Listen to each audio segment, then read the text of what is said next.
Here's a quick timeline you're probably not seeing in most textbooks. Liberia, independent since 1847, spent the mid-20th century using its seat at the table to push the rest of Africa toward the door marked independence.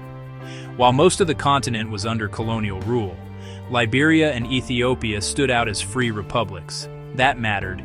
It meant Liberia could vote, lobby, and convene, and it did, relentlessly. Let me show you 5 moments where that voice made a difference. 1951, Libya. After World War II, Libya's future was up for debate at the United Nations. Liberia backed the resolutions that recognized Libyan sovereignty and pressed for a clear path to independence. Result? Libya became one of the first African states to gain independence through the UN process. 1957, Ghana.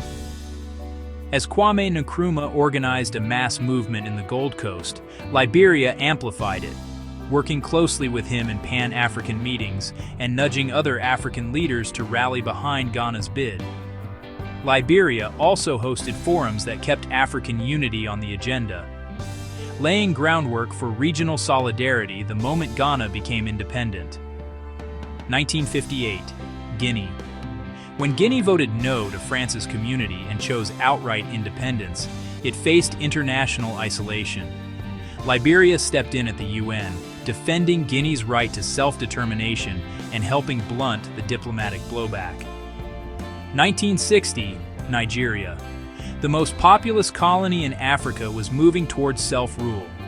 Liberia used global forums to argue that the timetable should be real and the sovereignty genuine, backing the independence discussions that culminated that year. 1960, Somalia.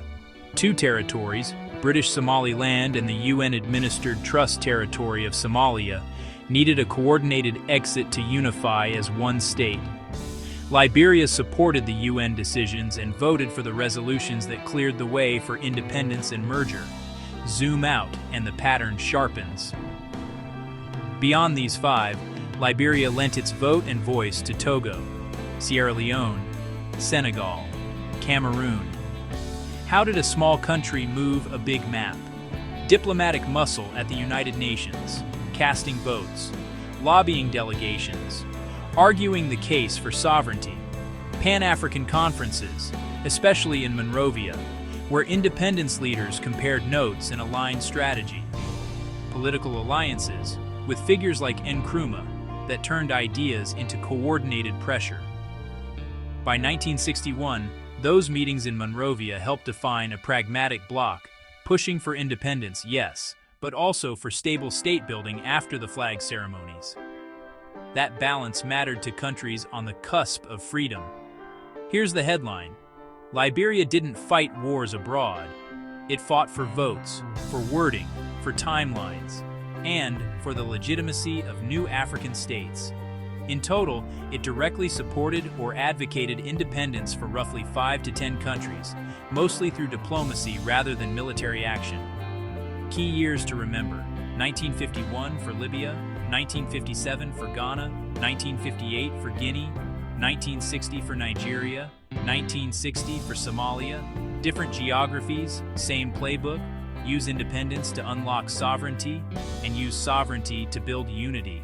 So when you look at the map of Africa today, you're not just seeing borders born from protest and negotiation on the ground.